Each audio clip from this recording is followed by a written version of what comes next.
اعوذ باللہ من الشیطان الرجیم بسم اللہ الرحمن الرحیم۔ شروع کرتا ہوں اللہ پاک کے بابرکت نام کے ساتھ جو دلوں کے حال بہتر جانتا ہے۔ میری طرف سے دیکھتی آنکھوں سنتے کانوں سب کو السلام علیکم ورحمۃ اللہ وبرکاتہ۔ لاکھوں کروڑوں درود و سلام آقا دو عالم خاتم النبیین حضرت محمد مصطفیٰ صلی اللہ علیہ وآلہ وسلم پہ اور آپ کی آل پاک پہ اور آپ کے صحابہ کرام پہ، اولیاء کرام پہ۔ آج 1 فروری ہے اور بروز ہفتہ ہے اور میں ولاگ کر رہا ہوں۔ گھر میں کام شروع ہو گیا ہے، گھر میں پلستر وغیرہ ہو رہے ہیں نا، کچھ اکھڑ گئے تھے، اکھڑ پچھ اور رنگ و روغن ہو رہا ہے، اس وجہ سے مجبوراً پھر وہاں مستری لگے ہوئے ہیں تو مجھے گاڑی میں ہی بنانی پڑ رہی ہے۔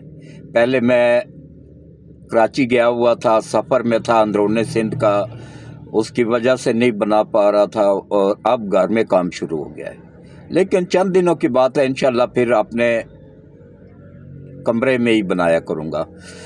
تو آج کا میرا ولاگ کچھ لوگوں کے لیے ہو سکتا ہے پسندیدہ نہ ہو، لیکن پوری ویڈیوز دیکھیں، اس کے بعد فیصلہ کیجئے گا۔ درمیان میں روک کے نہ تو کچھ فائدہ نہیں حاصل ہوگا۔ پوری ویڈیوز دیکھیں، ایک ایک بات کو سمجھیں، سوچیں کہ دیکھیں میری آج کی انتہائی اہم ہے۔ عمران نیازی نے احتجاج کی کال دے دی ہے 17 فروری کو، جبکہ 17 فروری کو ہی تمام دنیا سے مہمان ٹیمیں ورلڈ چیمپئن ٹرافی کے لیے پاکستان آ رہی ہیں۔ اسی دن ہی احتجاج کی کال دینا، اب کوئی بھی پی ٹی آئی کا بندہ مجھے بتا سکتا ہے اس کال کا مقصد کیا ہے؟ آیا ان جو مہمان ٹیمیں آ رہی ہیں یا ورلڈ ٹرافی ہو رہی ہے کرکٹ کی، انہوں نے ان مہمان ٹیموں نے عمران نیازی کو جیل میں بند کروایا ہوا ہے، یا وہ اپنے کرتوتوں کی وجہ سے جیل میں گیا ہوا ہے؟ دیکھیں یہ سیاست میں ہوتا ہے، ہر بندہ جیل میں جاتا ہے۔ ذوالفقار علی بھٹو نے جان دے دی اپنی اس ملک کے لیے، اس قوم کے لیے، لیکن ایک مرتبہ بھی اس نے یہ نہیں کہا کہ بھائی باہر نکلو اور احتجاج کرو اور توڑ پھوڑ کرو اور حملہ آور ہو جاؤ اسلام آباد پہ۔ یہ فرسٹ ٹائم نہیں ہو رہا ہے۔ جب بیلاروس کا صدر آیا اور اس کے ساتھ 150 رکنی وفد بھی تھا، جس میں دفاعی لوگ بھی شامل تھے، سرمایہ کار بھی تھے، صنعت کار بھی تھے، وہ اس وقت بھی انہوں نے یہی کچھ کیا۔ وہ کمرے کے اندر اسلام آباد کے میریٹ ہوٹل کے اندر ہی بند رہے ہیں اور وہیں سے واپس بیلاروس چلے گئے۔ کوئی معاہدہ نہیں ہو سکا، کوئی کچھ نہیں ہو سکا۔ وہ نقصان کس کا ہوا ہے؟ شہباز شریف کا ہوا ہے یا فوج کا ہوا ہے؟ وہ نقصان پاکستان کے 26 کروڑ عوام کا ہوا ہے یا پھر پاکستان کا ہوا ہے؟ اب دیکھیں اسی دن پہلے دیکھیں کتنی انڈیا نے کوشش کی کہ کسی طریقے سے یہ ٹرافی پاکستان میں نہ ہو سکے، یا دبئی میں ہو یا انڈیا۔ پہلی کوشش تھی ان کی انڈیا میں ہو، ورنہ پھر متبادل کے طور پہ دبئی میں ہو۔ اس میں ان کو اللہ نے ناکامی دی، اللہ نے پاکستان کو کامیابی دی۔ محسن نقوی صاحب کی محنت رنگ لائی اور ٹیمیں راضی ہوئی پاکستان آنے پہ۔ تو اب اسی دن جس دن مہمان ٹیموں نے 17 جنوری کو پاکستان آنا ہے، اسی دن احتجاج کی کال دینا کہاں کی عقل مندی ہے؟